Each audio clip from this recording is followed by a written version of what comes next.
You have the Vortex. This is the J24, easy to identify. The raised 3-camera panel, 2 cameras in the flash.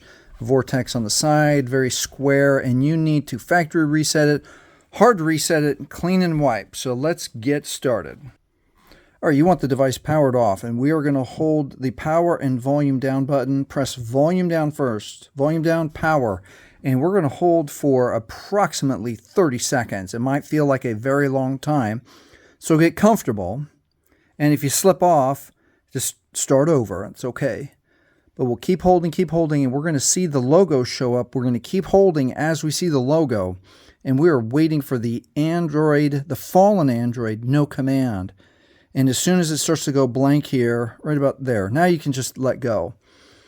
Take a breath, get a little blood back in your fingers. Let's continue. Now we're going to hold power and quick touch volume up. Hold down power, quick touch volume up. That brings up the Android recovery menu. And now to factory reset it, we're going to scroll the way down to wipe data factory reset. We're going to press OK with power. One more time to confirm. Read this message, wipe all user data. This cannot be undone. Volume down to choose factory data reset. Press OK with power.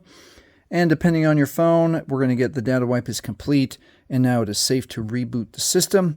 Remember, if you've turned on your Vortex J24 with your Google or Gmail account, especially if you've turned on the security Find My Device or Find My Phone, you will 100% still need your Google or Gmail login and password to get back into your phone.